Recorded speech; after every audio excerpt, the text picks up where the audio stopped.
Selamat siang Pak Pur. Selamat siang Pak Ali. Apa kabarnya nih Bapak? Baik, sudah. Sebelumnya saya mengucapkan banyak terima kasih Pak Pur atas dengan meluangkan waktunya di sela-sela kesibukan dengan Ya, untuk melakukan wawancara ini ya. Saya ini ingin melakukan wawancara dengan Bapak itu dalam rangka saya mendapatkan tugas TTP untuk mengenai pengambilan keputusan yang berbasis nilai-nilai kebajikan sebagai pemimpin Bapak ya. Nanti akan ada beberapa pertanyaan yang akan saya ajukan ke Bapak ya. Sekitar 8 pertanyaan Bapak ya. Sebelumnya Bapak bisa memperkenalkan diri Bapak. ya. Saya nama Ignatius Purwanto, SPJ MSI, sebagai Kepala Sekolah SD Negeri Karangasem 2. Ya, terima kasih Pak. Baiklah, saya mulai Pak. Untuk pertanyaan yang pertama, Baik. selama ini bagaimana Bapak dapat mengidentifikasi kasus-kasus yang merupakan dilema etika atau rujukan moral Bapak? Jadi begini Pak Ali, ketika di sekolahan ada sebuah masalah, sebuah kasus, itu pertama-tama yang kita lakukan adalah kita mengidentifikasi masalah. Atau dengan kata lain, karena masalah yang ada di sekolahan itu kan bermacam-macam. Ada yang mengenai kenakalan kesiswaan, ada yang mungkin anak itu perundungan dan bullying serta dan lain sebagainya, sehingga kita harus pinter dalam mengidentifikasi. Maksudnya apa?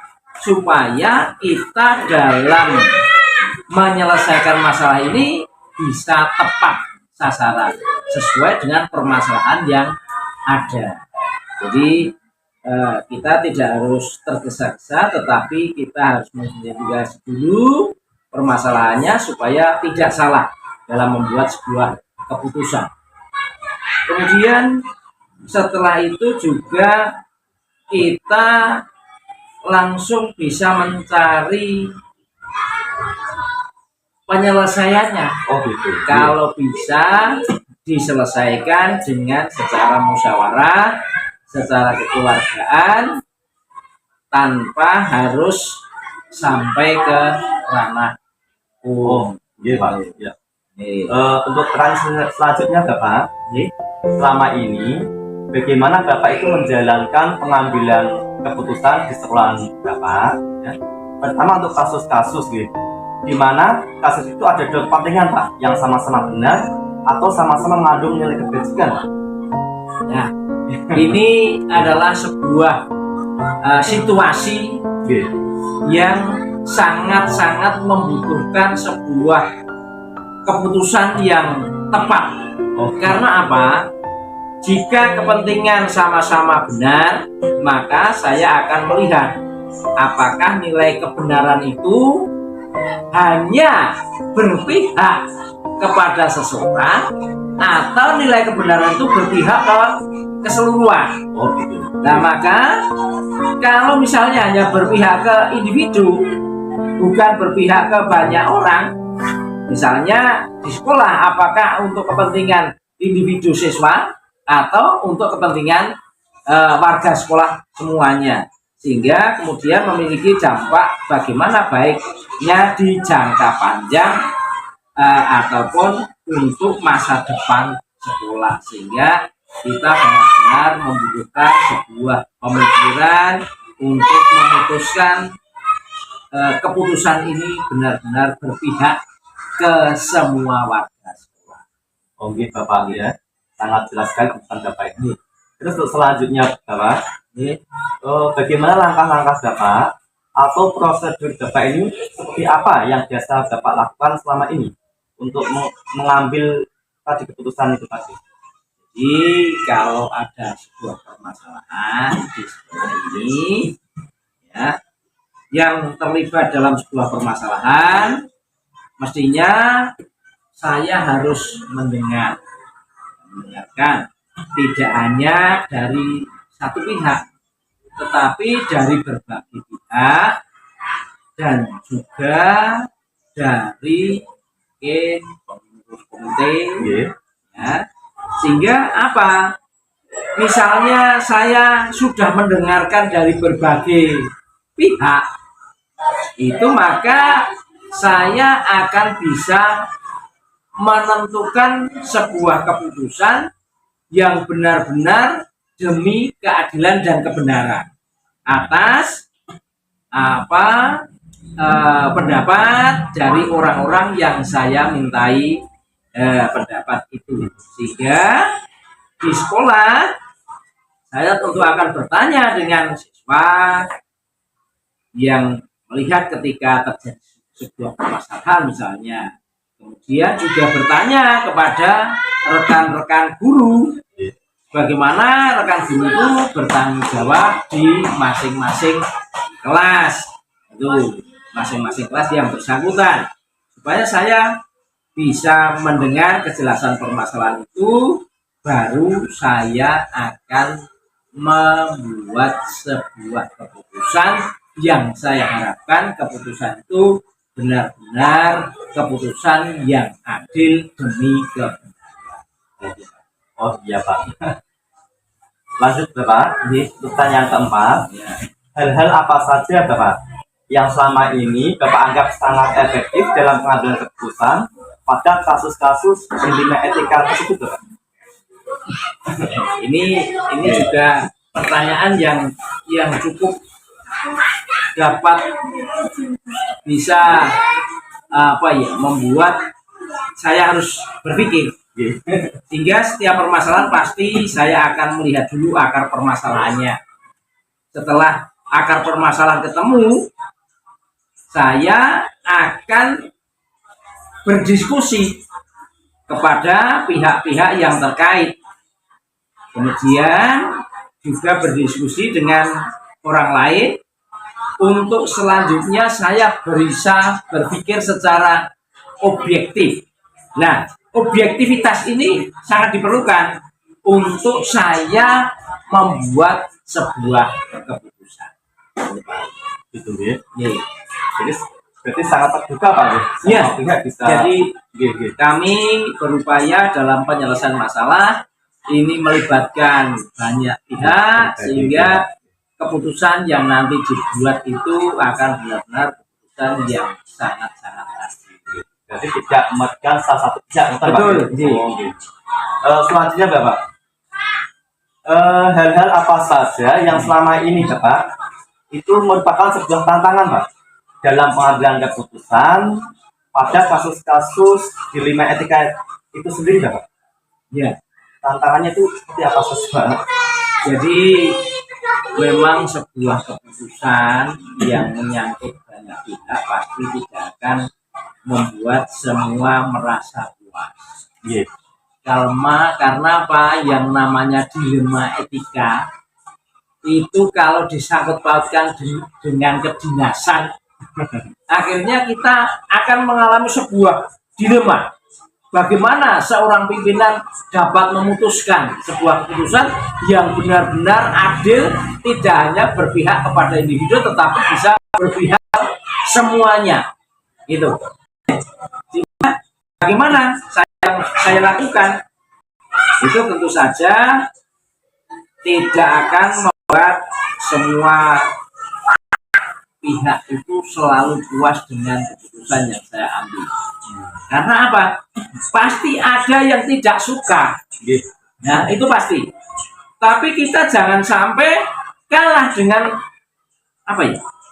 dengan yang tidak puas itu tadi, selama keputusan yang kita ambil itu berdasarkan sebuah kebenaran. Jadi sebuah kebenaran yang dapat dipertanggungjawabkan. Itu. Ya, jadi tantangannya justru ada pada pihak-pihak yang tidak suka itu tadi dengan keputusan saya. Tapi namanya sebuah keputusan tentu saja tidak bisa memuaskan semua pihak. Oh, itu Pak. Gitu. Iya, itu Jadi sudah. intinya itu keputusan yang Bapak ambil itu pasti ada salah satu pihak yang Ia merasa tidak puas, tidak gitu. puas, Jadi, tidak diuntungkan. ya gitu. itu. Oh, gitu. Selanjutnya Bapak, untuk pertanyaan yang keenam, Iya. apakah Bapak memiliki sebuah tata kelola Pak atau jadwal tertentu dalam sebuah penyelesaian kasus dilema etika tersebut Pak? Apakah Bapak langsung menyelesaikan di tempat atau memiliki sebuah jadwal untuk menyelesaikannya?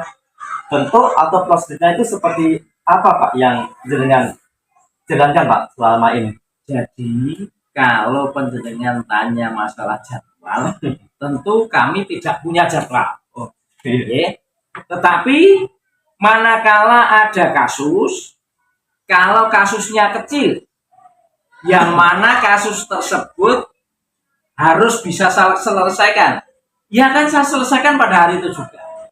Tetapi kalau misalnya sebuah masalah tersebut saya harus berdiskusi dengan komite, berdiskusi dengan rekan guru, akhirnya saya pasti akan menunda sebuah keputusan untuk saya berembuk, berdiskusi, bermusyawarah sehingga keputusan yang diambil itu benar-benar keputusan yang baik. Nah, kalau masalahnya berat, melibatkan banyak pihak, tentu saja juga tidak bisa diselesaikan di waktu yang singkat, ya, karena ada yang keputusan yang harus dibuat itu masalahnya sampai ke ranah, misalnya kita harus berkomunikasi dengan pihak-pihak terkait sehingga apa yang menjadi keputusan ini benar-benar keputusan yang adil dan benar serta dapat dipertanggungjawabkan. Oh, baiklah Pak. Pertanyaan selanjutnya Bapak. Adakah seseorang atau faktor-faktor apa Pak yang selama ini itu mempermudah atau membantu Bapak nih dalam pengambilan keputusan dalam kasus-kasus dilema etika itu sendiri Bapak? Kalau pertanyaannya yang mempermudah ya, jadi yang membantu. yang membantu. Jadi intinya begini, saya sebagai kepala sekolah tentu saja saya juga berkomunikasi dengan rekan guru, ya, berdiskusi dengan rekan guru. Dan saya juga punya pimpinan, misalnya pengawas atau koordinator wilayah, ini akan bisa saya ajak diskusi manakala jika kaitannya memang dengan kedinasan, ya. Kemudian saya juga akan berbicara dengan Pak Komite, ya. Pak Komite ini selaku jembatan sekolah kepada orang tua siswa. Saya juga sering berdiskusi dengan teman-teman yang ada di sekolah sehingga saya pun juga akan selalu berkomunikasi dengan teman kepala sekolah di lain sekolah, yang mana kalau misalnya saya dalam menyelesaikan masalah ini saya belum bisa, saya akan berdiskusi, berkomunikasi sehingga pengalaman yang akan saya terapkan ini benar-benar pengalaman yang sudah pernah dijalankan oleh teman-teman yang lain di lain. Oh gitu Pak. Jadi intinya itu Bapak selama pamit itu ya, dengan menedukasi karena masalah itu ya, jika hanya kedinasan Bapak dengan nama Pak Polri, dinas tentunya Pak. Ya. Oh gitu. Oke. Selanjutnya Pak, pertanyaan yang ke-8. Dari semua hal yang telah disampaikan ini Pak, pembelajaran apa yang dapat Bapak petik dari pengalaman Bapak nih selama Bapak mengambil keputusan dilema etika itu sendiri Bapak? Jadi begini, selama saya menjadi kepala sekolah kurang lebih sudah 10 tahun. Yes.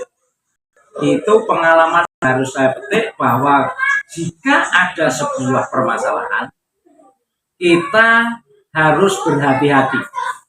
Diklarifikasi dulu, diidentifikasi dulu permasalahannya, kita jangan terburu-buru. Setelah ketemu, teridentifikasi, ketemu jalan keluarnya, ya, kita juga harus berpikir masalah apa, kemudian apa keputusan yang harus kita ambil supaya masalah ini benar-benar bisa teratasi. Nah, tentu kita juga berkolaborasi dengan pihak yang lain yang bisa mengatasi permasalahan yang sedang kita hadapi. Kalau memang kok dengan rekan guru sudah bisa menyelesaikan, ya sudah, cukup kita dengan rekan guru. Tetapi kalau saya berbicara dengan rekan guru kok masih belum bisa final, saya berbicara dengan komite. Kalau kok belum, misalnya itu ya dengan awas atau dengan koordinator wilayah. Sehingga apa?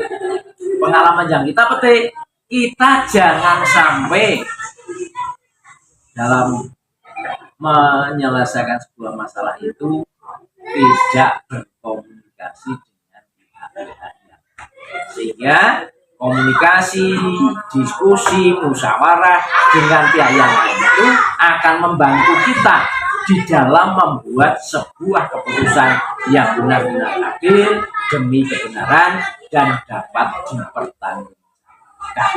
Itu Pak. Itu Pak. Ya. Sampai sini Pak wawancara yang saya ajukan ke Pak. Saya rasa senang sekali ya. Saya sudah mendapatkan pencerahan dari Bapak tentang bagaimana cara mendapatkan keputusan baik ya, tentang sebagai seorang pemimpin harus bisa ya terbuka dan semua pihak menjadi kolaborasi dengan dan dengan atasan. Baiklah Pak. Sampai di sini mudah-mudahan apa yang sudah Bapak jelaskan tadi bisa bermanfaat dan menambah pengetahuan bagi saya khususnya dan juga teman-teman yang lain. Baik, Terima kasih Bapak. Semoga menjadi sebuah pengalaman penjenengan untuk menapaki jenjang karir selanjutnya. Masih Pak.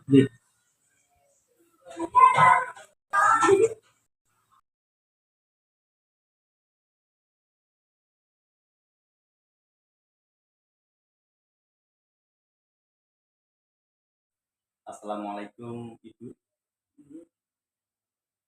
Salam. Bagaimana kabarnya Bu Dwi? Alhamdulillah. Sekarang sehat Mas. Alhamdulillah. Oke. Saat dari pun kalau ngaturaken matur suwun sangat ya. Atas itu meluangkan waktunya untuk sakit wawancara kali saya ini di sini. Saya di sini mendapatkan tugas CGP untuk mewawancarai dua kepala sekolah Ibu, termasuk Ibu Dwi sebagai kepala sekolah kelas 1 ini. Nanti ada sekitar 8 pertanyaan Ibu yang akan saya tanyakan kepada Ibu Dwi berkaitan dengan kebijakan Ibu sebagai pemimpin ya, dalam pengambilan keputusan Ibu. Mudah-mudahan bisa Amin. memahami apa yang saya ngomongin tadi. Nanti Mas Ali. Oke. Langsung saja saya mulai Ibu ya. Jadi, Pertanyaan pertama Ibu, selama Ibu menjadi kepala sekolah, bagaimana Ibu dapat mengidentifikasi kasus-kasus yang merupakan itu dilema etika atau rujukan moral Ibu? maksudnya di lima ITK ini saya paling jelas apa Mas? Udah nakal gitu, Nggih. udah set gitu. Iya, gitu. Suatu permasalahan yang bertentangan dengan etika, yang beretika ya. Jadi mau mendisiplinkan juga pemain agak gimana dan rasa empati kita. Iya, ini Mas, kayak gitu masalah tiap hari Mas kayak gitu. Oh, nggih.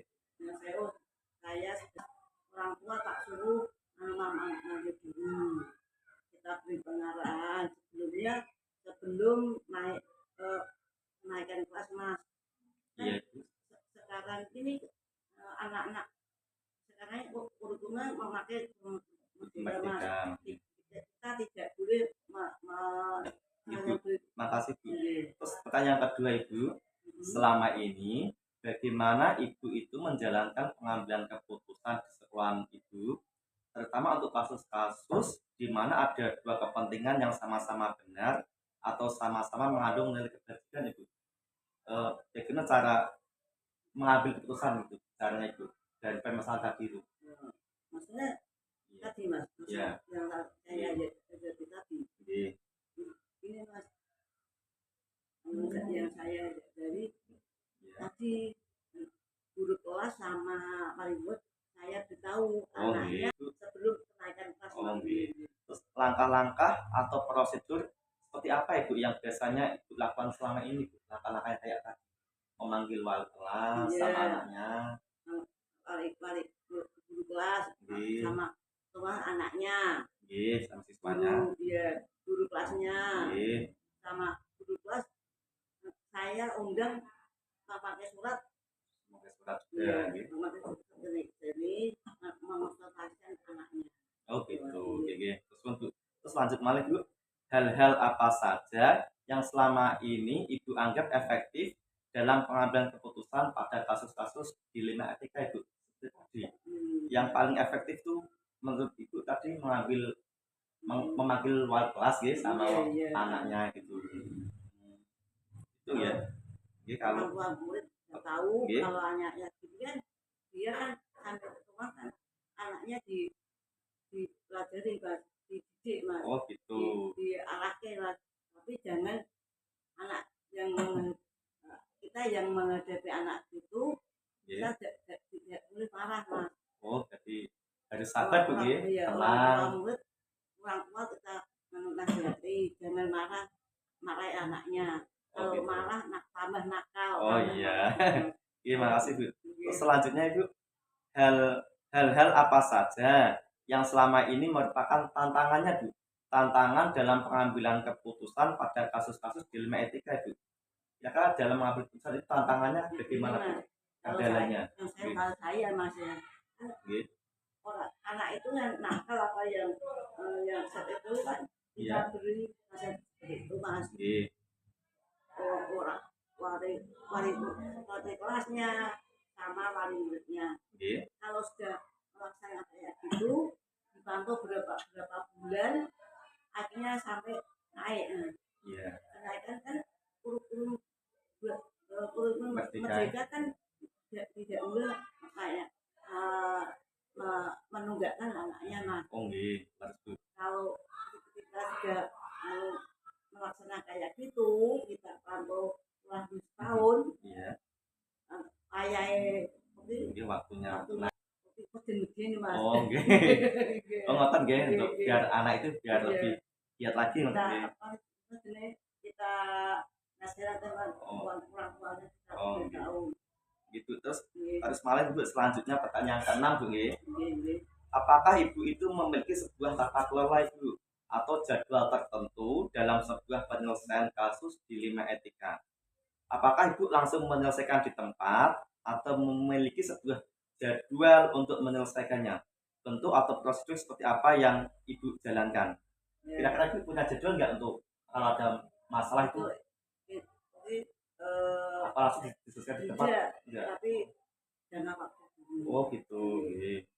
Kita pikir dulu bagaimana kita melakukan. Nonton Om GG. Jadi itu Bu ya. Terus pertanyaan selanjutnya Ibu, adakah seseorang atau faktor-faktor apa yang selama ini mempermudah atau membantu Ibu dalam pengambilan keputusan dalam kasus-kasus dilema etika Ibu? Ya. Kira-kira ada seseorang yang membantu Ibu? Ini mas, kalau ada kasus kayak Nggih. gitu,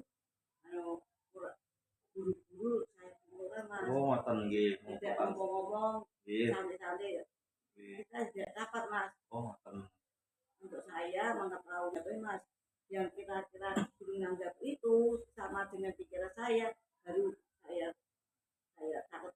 Oh gitu. Oh iya ya. Jelas sekali Bu ya. Iya. Baik sekali. Ngoten. Untuk pengalaman buat saya Bu ke depannya nanti. Terus ini pertanyaan terakhir Bu nggih.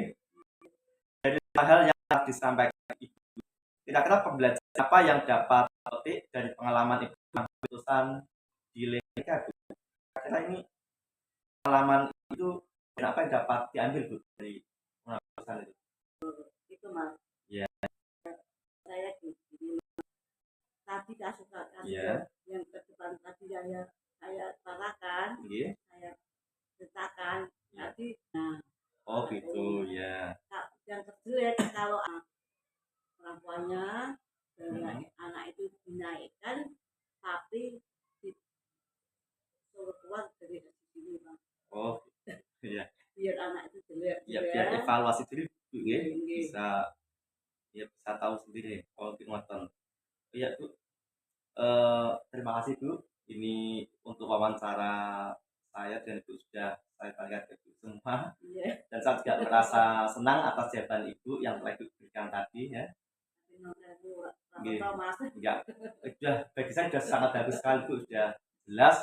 Terus juga mungkin sebagai pembelajaran untuk saya juga kedepannya nanti bagaimana cara mengatasi masalah di sekolah Bu ya, sebagai pemimpin bagaimana caranya itu sebagai pengetahuan buat saya juga. Atau suun Bu ya. Masalah sukses. Amin. Jangan seperti saya, Mas. Harus lebih daripada saya. Ya amin. Atau suun Bu ya.